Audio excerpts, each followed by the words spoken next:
नमस्कार, मेरा नाम है आदित्य मिश्रा और भारतीय संविधान के वीडियो नंबर 5 में आपका स्वागत है। ये वीडियो सिर्फ प्रश्न उत्तर पर आधारित होगा और मैं इससे जुड़े हुए सारे जानकारी आप लोगों को देने की कोशिश करूँगा। तो चलिए शुरू करते हैं। पहला प्रश्न है कि अनुच्छेद 1 किससे संबंधित है। तो देखिए, अनुच्छेद 1 जो है वो संघ के नाम तथा राज्य क्षेत्र से संबंधित है। ये आप प्रश्न रट लीजिए, मतलब हमारे भारत का जो भारत नाम है और उसके जितने भी राज्य हैं, उनकी जितनी भी क्षेत्र हैं, उनसे संबंधित है अनुच्छेद 1। अनुच्छेद 2 किससे संबंधित है। तो अनुच्छेद 2 है नए राज्यों का गठन और प्रवेश से। देखिए, होता क्या है, भारत के संविधान में ये चीज़ें हैं कि आप नए राज्य बना सकते हैं। आप चाहें तो अपने किसी एक राज्य को 2 भागों में बांट सकते हैं। सन 2000 में 3 नए राज्य बने थे। कौन कौन से। सन 2000 में छत्तीसगढ़, उत्तराखंड और एक और बना था जो है उत्तराखंड, छत्तीसगढ़, झारखंड। 3 नए राज्य सन 2000 में बने थे। अब देखिए, उसके बाद हो गया अपना तेलंगाना बना था और अभी हाल ही में जम्मू कश्मीर को 2 केंद्र शासित प्रदेशों में बांट दिया गया है। तो अभी के लिए पूरे भारत में है 28 राज्य, क्योंकि 29 राज्य थे तो जम्मू कश्मीर अब तो राज्य नहीं है, अब वो केंद्र शासित प्रदेश हो गया है, वो भी 2 भागों में। तो 28 राज्य है और पहले केंद्र शासित प्रदेश थे 7, तो 7 में ये 2 और केंद्र शासित प्रदेश हो गए, तो 9 केंद्र शासित प्रदेश हो गए। लेकिन अभी जल्दी ही में दादरा नगर हवेली और दमन दीव को 1 केंद्र शासित प्रदेश कर दिया गया। तो कुल मिला के प्रश्न ये भी आ सकता है कि भारत में कुल कितने राज्य और कितने केंद्र शासित प्रदेश हैं। तो आपको बताना है 28 राज्य और 8 केंद्र शासित प्रदेश हैं। चलिए, अगला है कि अनुच्छेद 12 से 35 किससे संबंधित है। तो देखिए, अनुच्छेद 12 से 35 जो है वो अनुच्छेद 12 से 35 ये मूल अधिकार से, जिसे हमें मौलिक अधिकार के भी जो हम जानते हैं, तो अनुच्छेद 12 से 35 जो है मौलिक अधिकार से संबंधित है।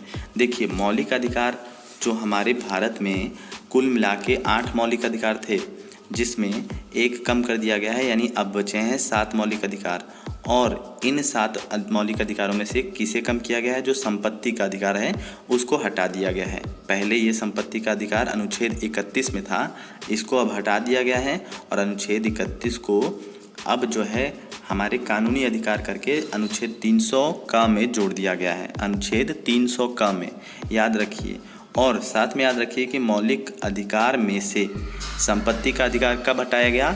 तो संपत्ति का अधिकार सन 1978 में 44वें संविधान संशोधन के द्वारा हटाया गया। 44वें संविधान संशोधन के द्वारा 1978 में संपत्ति का अधिकार हटाया गया और धारा 34 के तहत हटाया गया। ये धाराएं अलग होती हैं, अनुच्छेद अलग होते हैं, इसको समझिए। तो क्या आप कहेंगे कि 1978 में 44वें संविधान संशोधन के तहत मौलिक अधिकार में से संपत्ति के अधिकार को हटा दिया गया और इसे कहाँ जोड़ दिया गया। ये कानूनी अधिकार के तहत जो है अनुच्छेद 300 क में जोड़ दिया गया और धारा 34 के तहत हटाया गया था। चलिए, अगला प्रश्न है, आप एक और चीज़ देख लीजिए कि इसी को संविधान की आत्मा भी कहते हैं। संविधान की आत्मा मौलिक अधिकार को ही कहते हैं। ठीक है, अगला प्रश्न है, अनुच्छेद 14 किससे संबंधित है। अनुच्छेद 14 जो है विधि के समक्ष समानता से, इसका मतलब है कानून सबके लिए बराबर है, चाहे वो राष्ट्रपति हो, चाहे प्रधानमंत्री हो, चाहे मुख्यमंत्री हो, चाहे एक गरीब नागरिक हो, कोई भी व्यक्ति है तो कानून सबके लिए समान है।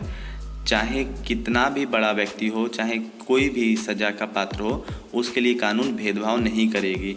तो ये अनुच्छेद 14 के तहत आता है विधि के समक्ष समानता का।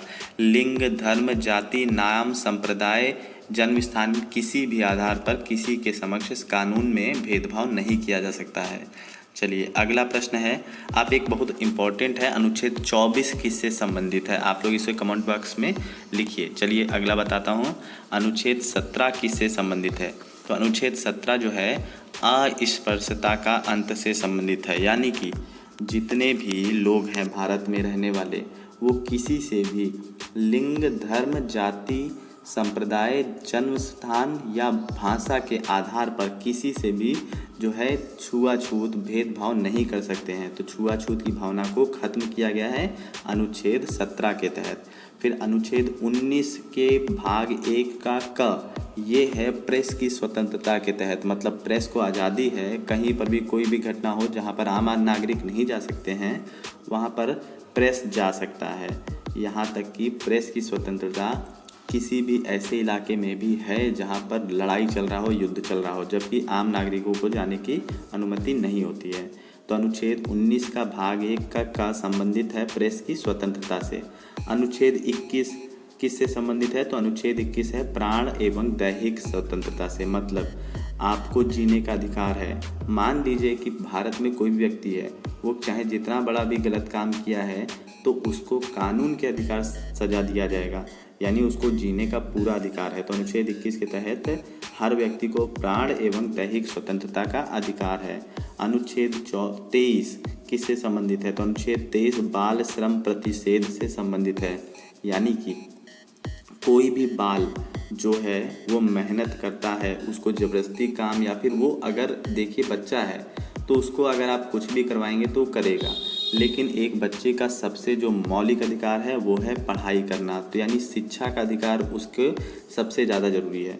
तो अगर कोई बच्चा ज़बरदस्ती या अपने मन से या किसी के मन से भी काम कर रहा है, श्रम कर रहा है, तो उस पर रोक लगाया है अनुच्छेद 23। और अनुच्छेद 24 के तहत 14 साल से कम उम्र के बच्चों को बिल्कुल भी काम करने की इजाज़त नहीं है, अनुच्छेद 24 के तहत। अभी मैंने पूछा था। चलिए अगला है अनुच्छेद 36 से 51 किससे संबंधित है? तो अनुच्छेद 36 से 51 है राज्य के नीति निर्देशक तत्वों से। राज्य के नीति निर्देशक तत्व यानी जितने भी भारत में राज्य हैं उनके अंतर्गत जो भी उनके नीति हैं, जो भी उनके निर्देश हैं, वो सब 36 से 51 में लिखा गया है। तो अनुच्छेद 36 से 51 में राज्य की नीतियों के बारे में, उनके निर्देशों के बारे में, उनके सारे जो नीति निर्देशक तत्व हैं उसी बारे में अनुच्छेद 36 से 51 में लिखा गया है। अनुच्छेद 40 किससे संबंधित है? तो अनुच्छेद 40 ग्राम पंचायतों का संगठन से संबंधित है। तो देखिए अनुच्छेद 40 किससे संबंधित है? ग्राम पंचायतों के संगठन से। एक प्रश्न मैं आपको देता हूँ, आप बताइए कि पंचायत और नगर पालिका किस अनुसूची के तहत आते हैं? आपको प्रश्न में देता हूँ, पंचायत और नगर पालिका किस अनुसूची के तहत आते हैं? अलग अलग हैं, बहुत शॉर्टकट में बता रहा हूँ, हालांकि अगर आप अंदर देखें तो बहुत ज़्यादा होगा, ठीक है। तो चलिए अगला प्रश्न है कि अनुच्छेद 45 किससे संबंधित है? तो अनुच्छेद 45 है बच्चों के लिए निःशुल्क शिक्षा। चूँकि अनुच्छेद 24 में कहा गया है कि बच्चों से 14 साल से कम उम्र से के बच्चों से काम नहीं करवाया जाएगा। अनुच्छेद 23 में बाल श्रम पर निषेध किया गया है। तो अनुच्छेद 23 और 24 जब बच्चों को काम करने से मना कर रहा है तो बच्चे करेंगे क्या? तो अनुच्छेद 45 के तहत बच्चे निःशुल्क शिक्षा प्राप्त करेंगे। हर राज्य का ये जिम्मेदारी है। अनुच्छेद 45 के तहत बच्चों को निःशुल्क शिक्षा प्रदान किया जाएगा। अब मैं बताता हूँ अनुच्छेद 11 और 12 जो है अनुसूची 11 और 12 पंचायत और नगर पालिका के संबंध में है। अनुसूची 11 पंचायतों से संबंधित है, अनुच्छेद 12 नगर पालिकाओं से संबंधित है। चलिए अब है अनुच्छेद, मैं बार बार अनुच्छेद बोल दे रहा हूँ, अनुसूची 11 और अनुसूची 12। अनुसूची 11 पंचायतों से संबंधित है, अनुसूची 12 नगर पालिकाओं से संबंधित है। चलिए अगला प्रश्न है अनुच्छेद 51 का किससे संबंधित है? तो अनुच्छेद 51 का मूल कर्तव्य से संबंधित है। वेरी इंपॉर्टेंट है। तो चलिए मूल कर्तव्य के बारे में मैं कुछ चीज़ें आप लोग को बताता हूँ। अनुच्छेद 51 का किससे संबंधित है? तो अनुच्छेद 51 का मूल कर्तव्य से संबंधित है। मूल कर्तव्य को ही मौलिक कर्तव्य कहा जाता है। देखिए मौलिक कर्तव्य और मौलिक अधिकार दो अलग अलग चीज़ें हैं। मौलिक अधिकार वो है जो हमें अधिकार मिले हैं, ठीक है, जैसे हमें अधिकार मिला है जीने का अधिकार, रहने का अधिकार, किसी भी धर्म को मानने का अधिकार, कहीं पर भी पढ़ने का अधिकार, ये सब हमें अधिकार मिले हैं संविधान के द्वारा।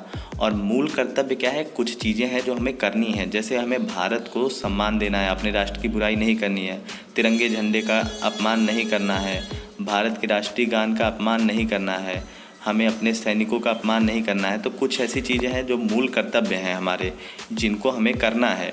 अब इसके लिए ऐसा नहीं है कि कोई व्यक्ति अगर मूल कर्तव्यों से पीछे हटता है तो उसको सज़ा दे दिया जाएगा, नहीं। लेकिन फिर भी ये मूल कर्तव्य है हमारे, जो हर राष्ट्रभक्त यानी देशभक्त व्यक्ति में होना ही चाहिए। और अनुच्छेद 51 क के तहत मूल कर्तव्य को जोड़ा गया है। ये 42वें संविधान संशोधन 1976 के तहत जोड़ा गया है और इसे स्वर्ण सिंह समिति ने जो है जोड़ने के लिए सिफारिश किया था। तो पहले जब 1976 में मूल कर्तव्य जोड़ा गया था तो मूल कर्तव्य में कुल 10 मूल कर्तव्य थे। कब जोड़ा गया था? 42वें संविधान संशोधन 1976 में। और मूल कर्तव्य कहाँ से लिया गया है? रूस से, जिसे पहले सोवियत संघ के नाम से जाना जाता था। तो मूल कर्तव्य पहले जब 1976 में जोड़ा गया था तो इसमें 10 मूल कर्तव्य थे। अब इसमें 11 मूल कर्तव्य हैं। वर्तमान में इसमें 11 मूल कर्तव्य हैं और ये संविधान के भाग 4 क के द्वारा जोड़ा गया है। संविधान के भाग 4 क में 51 का अनुच्छेद जोड़ा गया है। ठीक है, तो ये मूल कर्तव्य है। और मूल कर्तव्य ऐसा नहीं है कि देखिए हर देश में है, ये कहीं कहीं है। तो फिलहाल हमारे देश में है मूल कर्तव्य और अच्छी बात है कि अपने राष्ट्र के प्रति हर व्यक्ति को जो है ईमानदार होना चाहिए। तो ये मूल कर्तव्य हमें वही सिखाता है। आप लोग कंफ्यूज मत होइएगा मौलिक कर्तव्य और मूल कर्तव्य में। मौलिक कर्तव्य है अनुच्छेद 36 से 51 और मूल कर्तव्य है अनुच्छेद 51 का। भारत में जो है राष्ट्रपति ये किस अनुच्छेद से संबंधित है? तो अनुच्छेद 52। अनुच्छेद 52 के तहत भारत में एक राष्ट्रपति होना चाहिए। अनुच्छेद 54 के तहत भारत में राष्ट्रपति का निर्वाचन होना चाहिए। 5-4-54। तो अनुच्छेद 54 के तहत भारत का निर्वाचन होना चाहिए, मतलब निर्वाचन यानी चुनाव एक प्रकार से। अब क्वेश्चन ये बनता है कि राष्ट्रपति का चुनाव कैसे होता है? तो राष्ट्रपति का चुनाव हमारे द्वारा नहीं होता है। जो लोकसभा, राज्यसभा और सभी विधानसभाओं में बैठे हुए लोग होते हैं उनके द्वारा राष्ट्रपति का चुनाव होता है। और राष्ट्रपति पर महाभियोग कैसे चलाया जा सकता है? तो संसद के द्वारा राष्ट्रपति पर महाभियोग चलाया जा सकता है। महाभियोग का मतलब होता है राष्ट्रपति को हटाने की प्रक्रिया। और अनुच्छेद 61 के तहत संसद द्वारा राष्ट्रपति पर महाभियोग चलाया जा सकता है।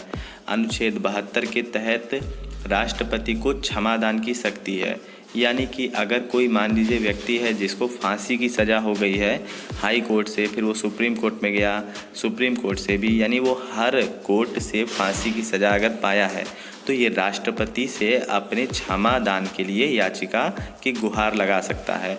और राष्ट्रपति के पास ये अधिकार है कि किसी को भी वह क्षमा कर सकते हैं। फिर है अनुच्छेद 74 किससे संबंधित है? तो अनुच्छेद 74 संबंधित है भारत के प्रधानमंत्री से। तो आप लोग अनुच्छेद 74 कैसे याद करेंगे? आप कुछ भी ट्रिक बना लीजिए कि भारत में एक प्रधानमंत्री होना चाहिए, यह अनुच्छेद 74 कहता है।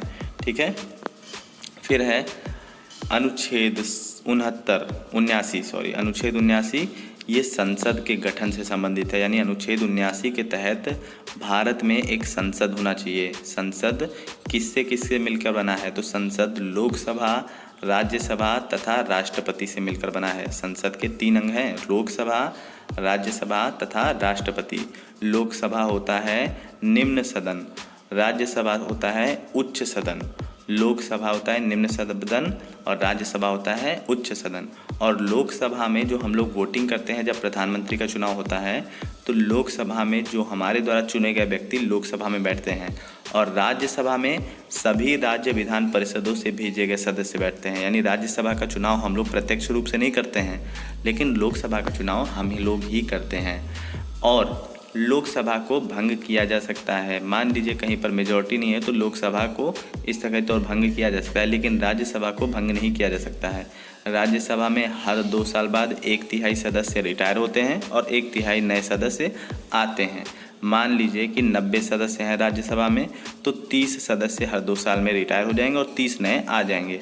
जो नए आएंगे वो 6 साल तक राज्यसभा में रहेंगे और पुराने वाले रिटायर होते जाएंगे। मैं आशा करता हूं कि आप लोग समझ गए होंगे। चलिए अगला प्रश्न है, अनुच्छेद 80 और 81 किससे संबंधित है? तो अनुच्छेद 81 जो है लोकसभा से और अनुच्छेद 80 राज्यसभा से संबंधित है। यानी अनुच्छेद 80 और 81 के तहत ही लोकसभा और राज्यसभा का गठन हुआ है भारत में। अनुच्छेद 85 किससे संबंधित है? तो अनुच्छेद 85 लोकसभा के विघटन से संबंधित है। विघटन, देखिए गठन और विघटन एक दूसरे का प्रतिरूप है। फिर मतलब प्रतिरूप नहीं, विलोम है एक प्रकार से, ठीक है। अनुच्छेद 108 किससे संबंधित है? तो अनुच्छेद 108 संसद के संयुक्त अधिवेशन से है, जिसे राष्ट्रपति बुलाते हैं, यानी राष्ट्रपति चाहे तो दोनों संसदों को एक साथ बुला सकते हैं। तो ये अनुच्छेद 108 जो है उसी के तहत संसद के अधिवेशन से संबंधित है। प्रश्न ये बनता है कि संसद के संयुक्त अधिवेशन का अध्यक्षता कौन करता है? मैं ऑप्शन देता हूँ, राष्ट्रपति, प्रधानमंत्री, लोकसभा का अध्यक्ष या राज्यसभा का अध्यक्ष। तो आपका लिए उत्तर है लोकसभा का अध्यक्ष। अनुच्छेद 108 के तहत कोई भी संसद का संयुक्त अधिवेशन हो सकता है, और संसद का संयुक्त बैठक कौन बुलाता है? तो राष्ट्रपति बुलाता है। संसद के संयुक्त बैठक की अध्यक्षता कौन करते हैं? तो लोकसभा के सभापति करते हैं। इस समय के लोकसभा के मुख्य जो हमारे सभापति हैं, लोकसभा में चलिए अध्यक्ष होता है, सभापति जो होता है राज्यसभा में होता है। तो प्रश्न ये बनता है, लोकसभा में इस समय के जो अध्यक्ष हैं कौन हैं? तो लोकसभा के अध्यक्ष हैं ओम बिरला, लोकसभा के अध्यक्ष हैं ओम बिरला, और राज्यसभा के अध्यक्ष होते हैं हमारे उपराष्ट्रपति, और उपराष्ट्रपति इस समय है वेंकैया नायडू जी। चलिए अगला प्रश्न है, अनुच्छेद 244 किससे संबंधित है? तो अनुच्छेद 244 अनुसूचित जाति और अनुसूचित जनजातीय क्षेत्रों से संबंधित है। अनुच्छेद 280 किससे संबंधित है? तो अनुच्छेद 280 वित्त आयोग से संबंधित है। चलिए वित्त आयोग के बारे में कुछ चीज़ें जान लेते हैं। तो देखिए अगला जो प्रश्न है था हमारा कि अनुच्छेद 280 किससे संबंधित है? तो अनुच्छेद 280 वित्त आयोग के से संबंधित है, ठीक है। और अनुच्छेद 280 वित्त आयोग की व्यवस्था से संबंधित है, यानी अनुच्छेद 280 के तहत वित्त आयोग में सारी व्यवस्थाएं होती हैं। और अनुच्छेद 263 में वित्त आयोग की स्थापना की बात की गई है। और वित्त मंत्री कौन है हमारी? तो निर्मला सीतारमण जी वित्त मंत्री हैं। और वित्त आयोग का गठन हुआ था 1951 में। इस समय वित्त आयोग के अध्यक्ष कौन हैं? तो NK सिंह हैं, नंद किशोर सिंह जी इस समय हैं वित्त आयोग के जो अध्यक्ष है। ये 15वां वित्त आयोग चल रहा है, समझ लीजिए शुरू हो गया है। तो अभी तक 14 वित्त आयोग हो चुके हैं। और इसके सचिव कौन है? तो अरविंद मेहता हैं। ये मुझे थोड़ा कन्फ्यूज़न है, फिर भी आप लोग चेक कर लीजिएगा। अभी अध्यक्ष हैं नंदकिशोर किशोर सिंह जी। चलिए अगला प्रश्न है कि अनुच्छेद 300 किससे संबंधित है? तो अनुच्छेद 300 अनुसूचित जाति तथा अनुसूचित जनजाति के आरक्षण से संबंधित है। और अनुच्छेद 300 का किससे संबंधित है? तो अनुच्छेद 300 का जो है संपत्ति का अधिकार, जिसे कानूनी कर दिया गया था, ठीक है। अनुच्छेद 343 किससे संबंधित है? तो संघ की राजभाषा से। प्रश्न में आप लोग लिखिए संघ की राजभाषा क्या है। देखिए हिंदी है हमारी संघ की राजभाषा, इसे राष्ट्रभाषा का दर्जा नहीं मिला है, राजभाषा का दर्जा मिला है, ठीक है। अनुच्छेद 352 किससे संबंधित है? तो अनुच्छेद 352 आपातकाल का प्रावधान है इसमें। अनुच्छेद 360 में वित्त संकट का प्रावधान है। और अनुच्छेद 368 में संविधान संशोधन का प्रावधान है, यानी अनुच्छेद 368 के ही तहत कोई भी संविधान में संशोधन किया जाता है। अनुच्छेद 370 ये जम्मू कश्मीर से संबंधित था, जिसे अब हटा दिया गया है। Thank you, have a nice day.